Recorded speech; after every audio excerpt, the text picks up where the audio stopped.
하나님 말씀은 요한복음 1장 1절에서 5절까지의 말씀입니다. 함께 봉독합니다. 태초에 말씀이 계시니라. 이 말씀이 하나님과 함께 계셨으니 이 말씀은 곧 하나님이시니라. 그가 태초에 하나님과 함께 계셨고 만물이 그로 말미암아 지은 바 되었으니 지은 것이 하나도 그가 없이는 된 것이 없느니라. 그 안에 생명이 있었으니 이 생명은 사람들의 빛이라. 빛이 어둠에 비치되 어둠이 깨닫지 못하더라. 아멘. 자리에 앉아주시기 바랍니다. 오늘은 요한복음 1장 1절에서 5절까지의 말씀을 가지고 한 줄기 생명의 빛 예수라는 제목으로 함께 말씀을 나누겠습니다. 인력시장이라고 하는 것이 있습니다. 정규직 직장이 없는 사람들이 돈을 벌기 위해서 이른 새벽에 가서 잡부로 일을 하기 위해서 일을 구하는 곳입니다. 인력시장에 나가는 사람들은 절박한 사람들입니다. 또 눈물겨운 사연들이 많은 그러한 사람들입니다. 예전에 사업을 하다가 망해서 어쩔 수 없이 생계를 위해서 돈을 벌러 온 사람들도 있고, 또 잘 나가던 직장에서 정리해고가 되는 바람에 생계를 위해서 나오는 그런 사람들도 있고, 딱히 어떤 기술이 없어서 그냥 그것 외에는 할 수가 없어서 나오는 그러한 사람들도 있습니다. 즉 주로 인생살이에서 실패하거나 아니면 밀려난 사람들이 모이는 곳이 바로 인력시장이라고 하는 곳입니다. 그래서 어떤 사람들은 집에서 이렇게 나올 때 양복을 입고 나왔다가 인력시장 근처에서 옷을 갈아입기도 하고, 또 이러한 사람들은 아파도 병원에 마음대로 갈 수도 없고, 그리고 건설 현장이든 농산일이든 잡일이든 무슨 일인지 주어지면 감사함으로 그 일을 하는 그런 사람들입니다. 그리고 매일 하는 일이 달라지기도 합니다. 우리들은 이러한 사람들을 노가다 하는 사람이다라고 그렇게 말을 합니다. 그런데 새벽부터 인력시장에 가서 기다린다고 모든 사람에게 일거리가 주어지는 것은 아닙니다. 그래서 일거리를 얻지 못하면 초조해집니다. 다른 인력시장에 전화를 해보기도 하고 쫓아가 보기도 합니다. 그럼에도 불구하고 일을 얻지 못하게 되면 집으로 돌아가야 되지만 차마 집으로 돌아갈 수도 없습니다.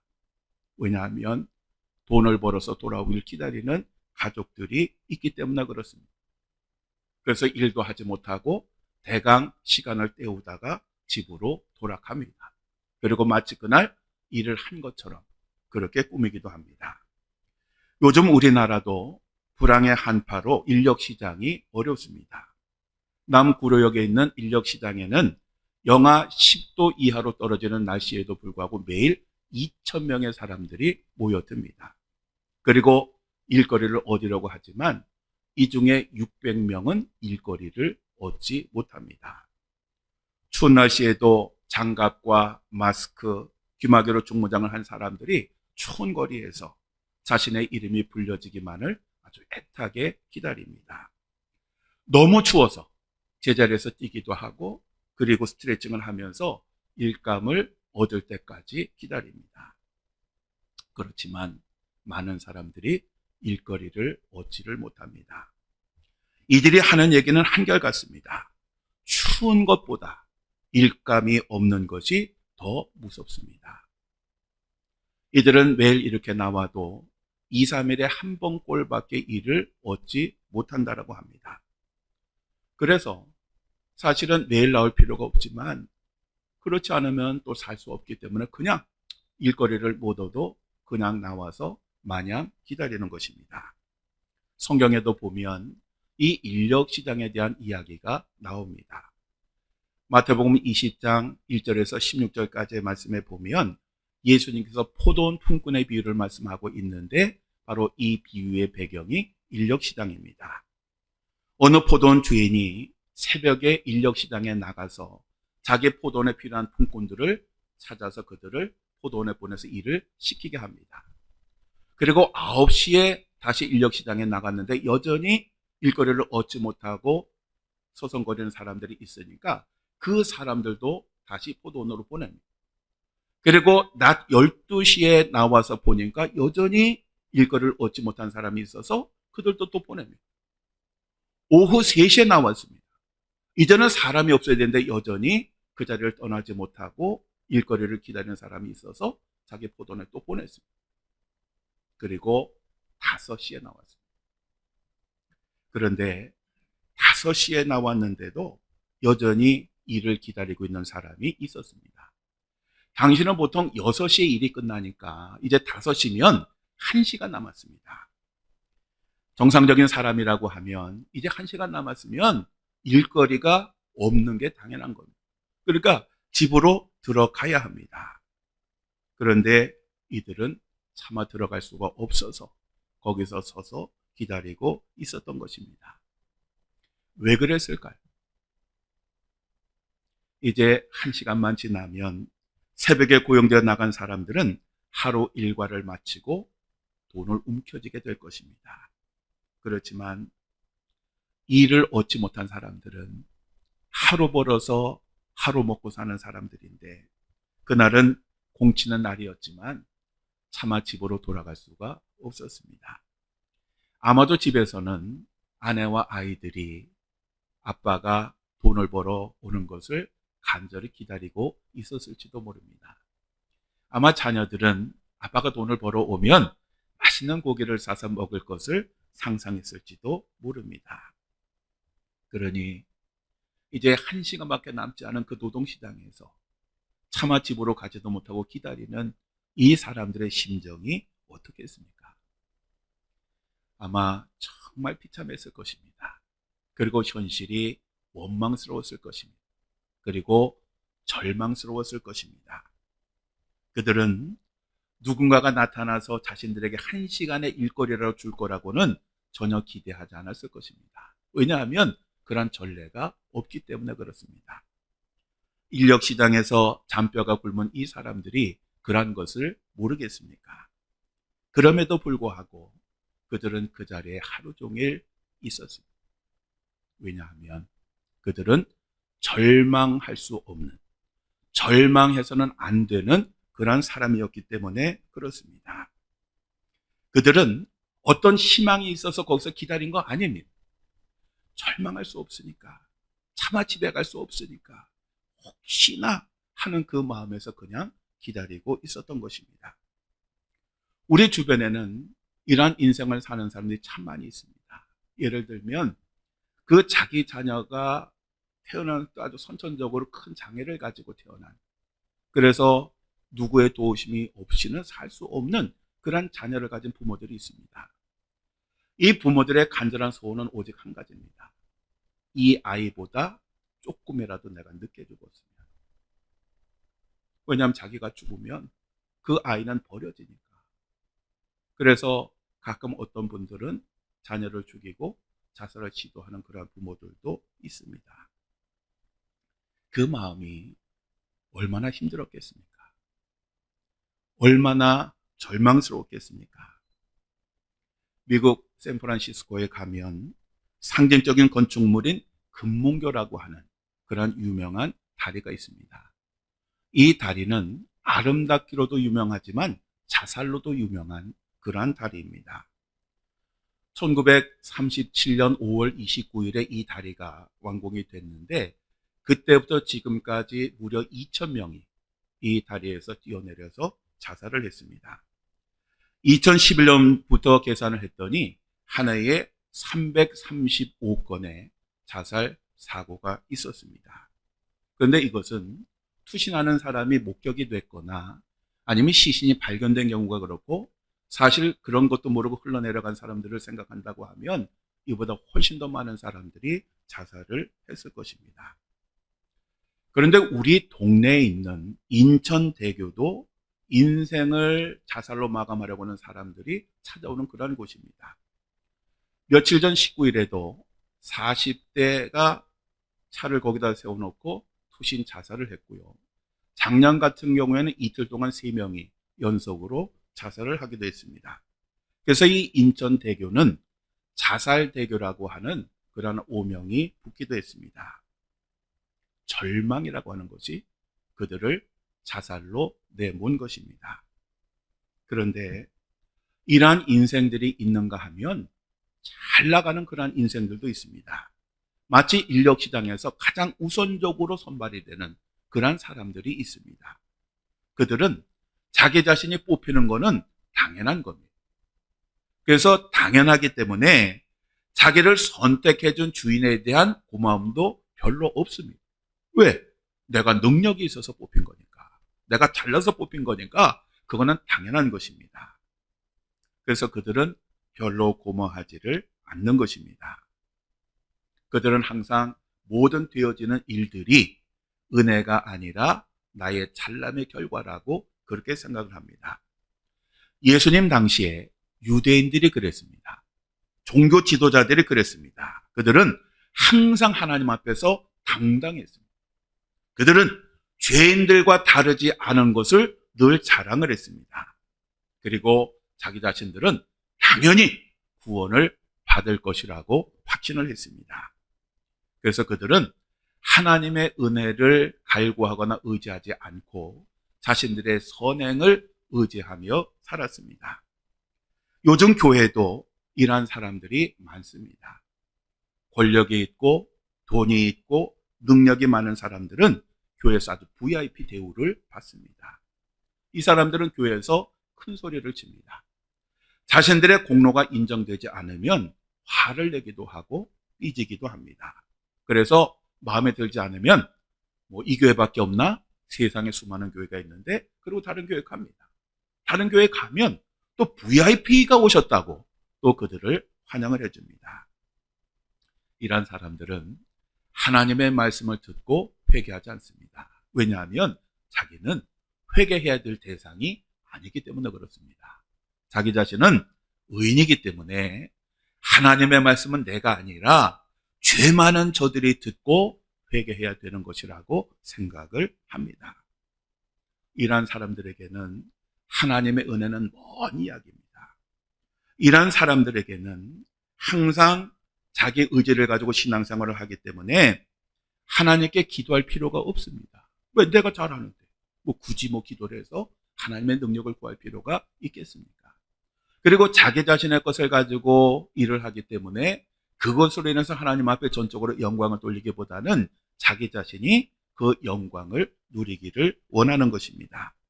그래서 자기 자신의 수고가 인정받지 못하면 화를 내는 것입니다. 포도원 주인이 오후 5시에 인력시장에 다시 나갔습니다. 그런데 여전히 이제는 일이 마감되는 그 시간에도 그 자리에 머물러 있는 사람이 있었습니다. 그래서 그 주인이 그들에게 이렇게 물었습니다. 너희는 어찌하여 종일토록 놀고 여기 서 있느냐? 만일 우리라면 이 얘기를 들었을 때 어땠을까요?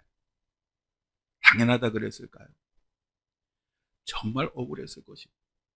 오죽했으면 그 시간까지 그 자리를 떠나지 못하고 애타게 기다렸겠습니다. 그래서 이 인부들이 포도원 주인에게 이렇게 말합니다. 우리를 품꾼으로 쓰는 이가 없음이니이다. 이 대답에는 자기 자신들의 무능함에 대한 한탄도 있고, 그리고 비참한 현실에 대한 답답함도 있고, 그리고 절망에 배어있는, 아무리 애를 쓰고 수고해도 어쩔 수 없는 그런 인생에 그런 절망감이 배어있는 그런 대답이었습니다. 예수님이 이 땅에 오시기 전에 바로 인간들의 모습이 바로 이러한 모습이었습니다. 우리 인간들은 죄로 인하여 끊임없이 절망해야 했습니다. 사도행전 7장 22절부터 24절까지의 말씀 우리 함께 읽겠습니다. 내 속 사람으로는 하나님의 법을 즐거워하되 내 지체 속에서 한 다른 법이 내 마음의 법과 싸워 내 지체 속에 있는 죄의 법으로 나를 사로잡는 것을 보는도다. 오호라, 나는 곤고한 사람이로다. 이 사망의 몸에서 누가 나를 건져내랴. 이 말씀은 사도 바울의 탄식입니다. 그는 예수님을 알고 정말 의로운 삶을 살려고 애를 쓰고 몸부림쳤지만 결국 결론은 뭐냐 하면 나는 죄인이다 라고 하는 것이었습니다. 당시 이러한 그 탄식을 하는 사람들은 어떤 사람이었습니까? 의인들은 아니었습니다. 의인들은 그렇게 할 이유가 없습니다. 죄를 무시하고 사는 사람들이 아니라 올바른 삶을 살려고 하는 사람들, 하나님의 말씀대로 살려고 하는 사람들의 탄식의 소리가 바로 이러한 소리입니다. 예수님이 이 땅에 오셨을 때의 세상은 바로 어둠 그 자체였습니다. 뿐만 아니라 정치적으로, 군사적으로, 사회적으로, 종교적으로, 경제적으로도 암흑의 세상이었습니다. 그런데 세상을 위한 빛, 생명을 가진 그 빛이 이 세상에 오셨습니다. 의인들은 당연히 자신들과 함께 할 거라고 생각했지만 우리 예수님은 의인들이 아니라 죄인들과 함께 하셨습니다. 즉 사회적으로 버림을 받은 사람들, 종교적으로 정죄받은 사람들, 그리고 장녀들, 죄인의 대명사들과 늘 함께 하셨습니다.